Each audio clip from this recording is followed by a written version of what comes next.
Jangan lupa subscribe. Jangan lupa subscribe. Yang dikorbankan adalah binatang. Ini mengandung setidaknya dua makna. Yang pertama, sifat-sifat kebinatangan yang terdapat dalam jiwa manusia harus dikorbankan dan disembelih. Dan yang kedua, jiwa dan perbuatan seseorang harus dilandasi dengan tauhid, iman dan takwa. Sangat banyak sifat kebinatangan yang terdapat dalam diri manusia.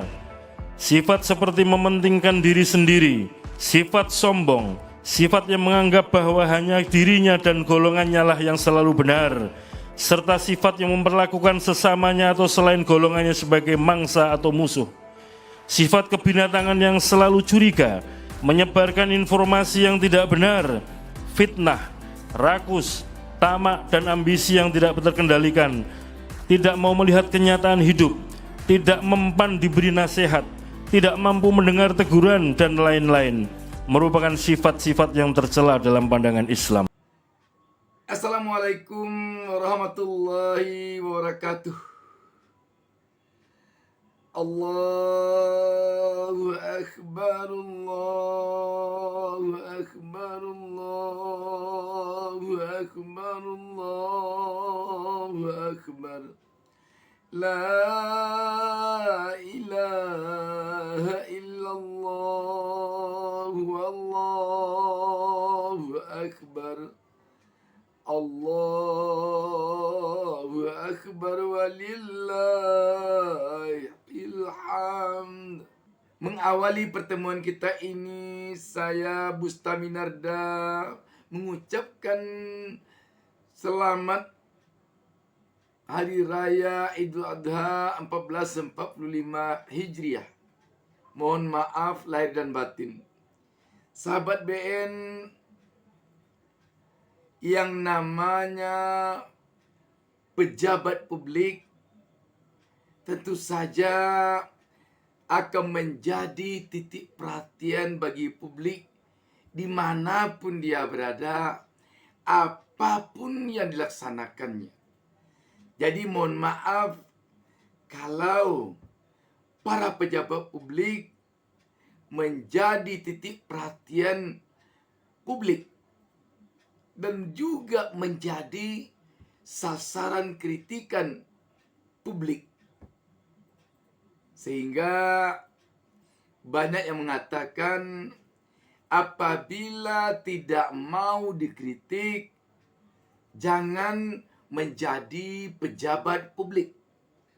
Beranjak dari sini sahabat BN, Ketua KPU Komisi Pemilihan Umum Hasyim Asy'ari pada Hari Raya Idul Adha tahun ini menjadi khatib di Semarang, di masjid tempat Presiden Joko Widodo melaksanakan sholat Idul Adha. Sahabat BN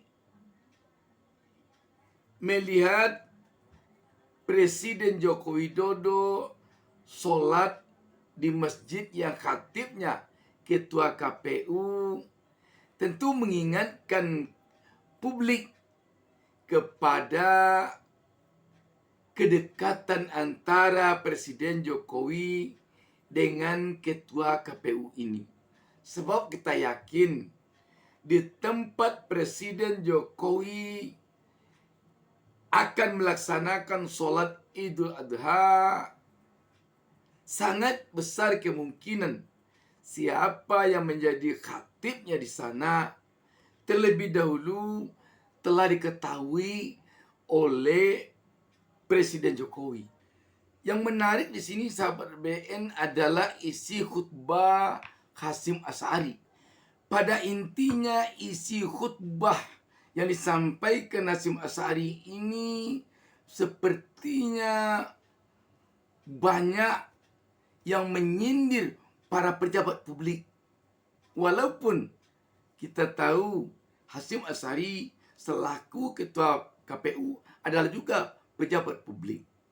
Antara lain contohnya dia mengatakan sifat kebinatangan yang harus dikorbankan pada hari raya Idul Adha ini memperlakukan selain golongannya sebagai mangsanya atau musuhnya. Ini memang sifat yang tidak baik, tetapi banyak sifat ini dimiliki oleh para pejabat.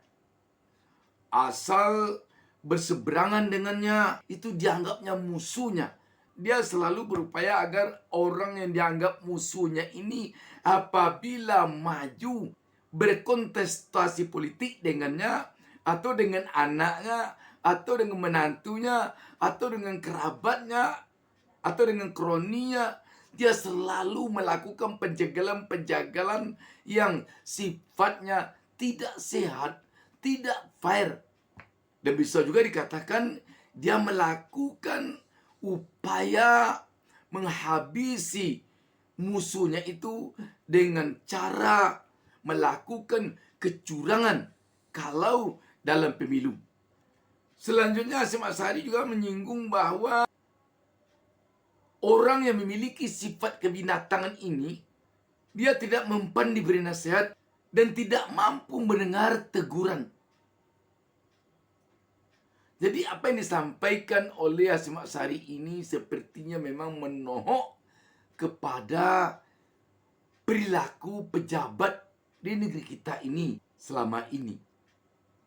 Apakah ini juga menyasar kepada pejabat yang berada di depan Hasyim Asy'ari yang sedang dikhutbainya? Tentu saja Hasyim Asy'ari lah yang paling tahu.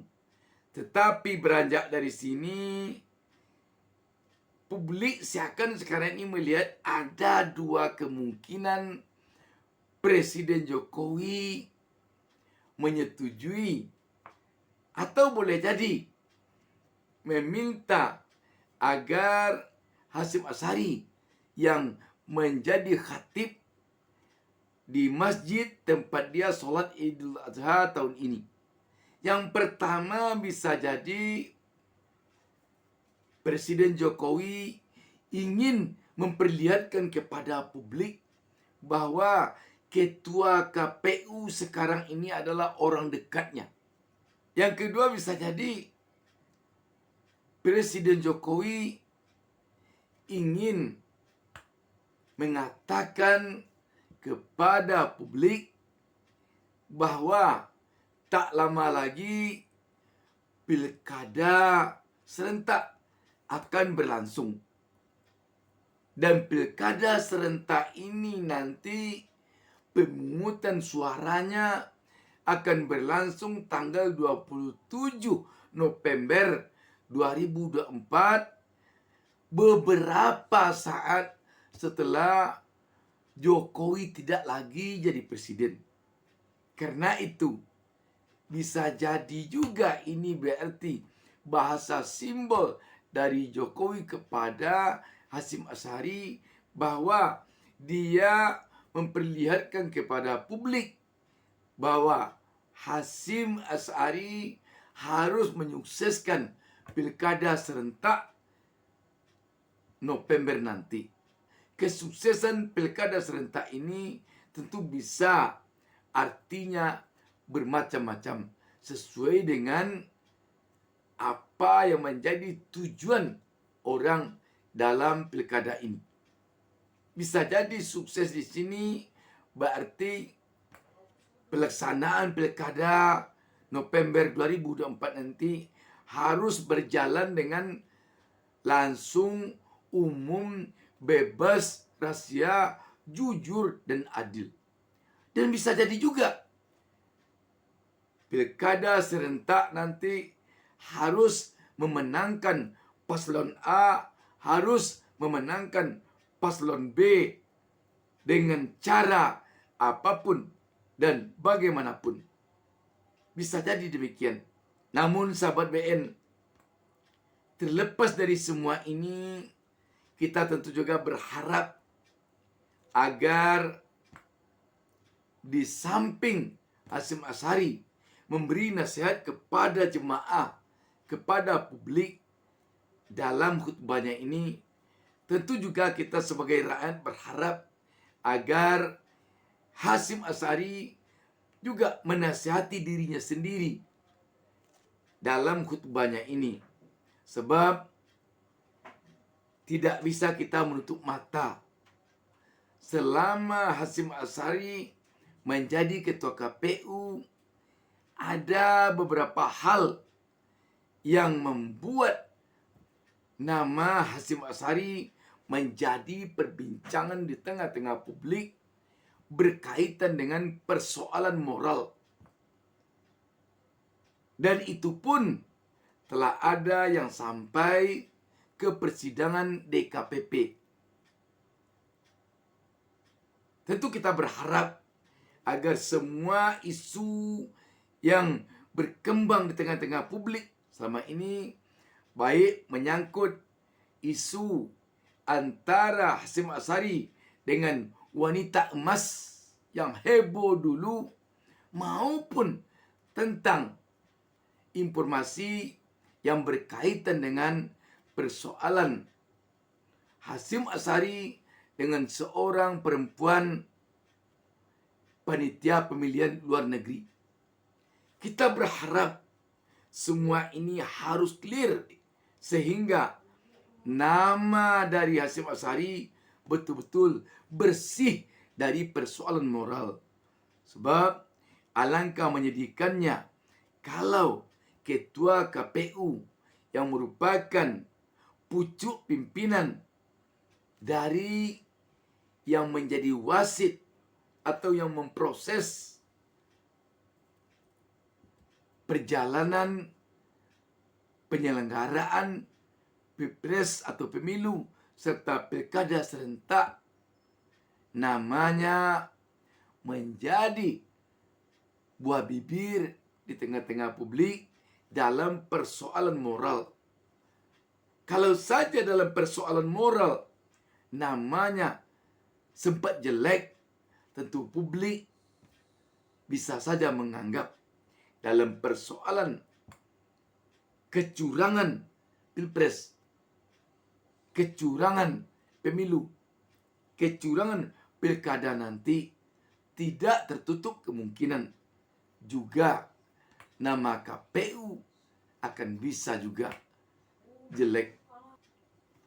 Sekaitan dengan ini, kebetulan mantan Cawapres 03 yang juga mantan Menko Polhukam Profesor Mahfud MD juga menjadi khatib Hari Raya Idul Adha pada salah satu masjid di Makassar. Menarik pula isi khutbah dari Mahfud MD. Antara lain dia mengatakan orang yang pangkatnya tinggi, yang hartanya banyak, yang didapatkannya dengan cara tidak baik, dengan cara yang tidak berakhlak, akan membuat hidupnya tidak tenang. Walaupun di depan publik terlihat dia tenang, dia bahagia, tetapi menurut Mahfud MD, hatinya akan selalu gelisah. Itu baru di dunia. Di akhirat nanti apalagi. Di dunia dia selalu mengandung rasa cemas karena takut akan masuk penjara gara-gara perbuatannya. Dia juga akan dirundung rasa cemas akan menerima pembalasan api neraka kelak di akhirat. Kesimpulannya sahabat BN, rakyat Republik ini sekarang mengharapkan pemimpinnya punya akhlak, moral, dan etika yang tinggi, yang bisa dicontoh teladani oleh rakyat banyak. Sehingga ketika dia bicara, pembicaraannya itu dituruti oleh rakyatnya, bukan dicibirkan oleh rakyatnya. Karena apa yang dia katakan itu bahkan dia sendiri yang melakukan hal itu. Allahu Akbar. Bandingkan dengan orang yang selalu berbuat salah, berbuat dosa, melanggar hak-hak manusia, melanggar hak-hak alam, makan barang yang haram, tidak berakhlak, maka bisa jadi hidupnya di dunia secara kebendaan sukses. Mungkin dia mempunyai harta yang banyak, mungkin mempunyai kedudukan yang tinggi. Tetapi kalau itu semua dilalui tidak dengan zikir kepada Allah, maka dia akan merasakan dunia ini sebagai neraka. Coba lihat betapa banyak orang-orang besar di berbagai negara dan juga di negeri ini. Orang yang kaya raya pada akhirnya hidupnya ketakutan. Hartanya yang banyak tidak berguna. Karena pada akhirnya dia harus menanggung akibat. Harus masuk penjara, harus malu, harus dikucilkan oleh masyarakat. Sehingga apa yang dia miliki itu tidak ada gunanya. Betapapun kedudukan seseorang sangat tinggi, hartanya sangat banyak, kalau itu diperoleh dengan tidak baik, dengan cara kotor, dengan cara curang, maka hidupnya tidak akan tenang. Mungkin lahiriahnya kita melihat orang itu bahagia, orang itu kaya raya, kedudukannya tinggi, mungkin hebat di mata orang banyak, tetapi sebenarnya dia hatinya dalam selalu kecemasan, di dalam selalu kegelisahan karena takut pada akibat-akibat yang akan terjadi di dunia ini. Belum lagi nanti siksa di akhirat. Oleh sebab itu mari kita selalu berbuat baik, jangan hanya karena takut nanti di akhirat masuk neraka, tapi juga harus menjaga agar di dunia ini hidup tidak nista, tidak sengsara, tidak dipenjara, tidak dikucilkan oleh masyarakat, dan tidak perlu harus membeli penjaga-penjaga diri atau bodyguard gitu karena merasa hidupnya terancam oleh kehidupan yang telah dibangunnya sendiri. Dan bagi yang terlanjur bersalah, melakukan dosa, inilah saatnya kita bertemu. Mari kita bertaubat. Kita bertaubat. Senyampang ini hari raya Idul Kurban. Wasari'u ila maghfiratin mir rabbikum jannatin arduhas samawati wal ard uiddat lil muttaqin. Demikian sahabat BN. Assalamualaikum warahmatullahi wabarakatuh.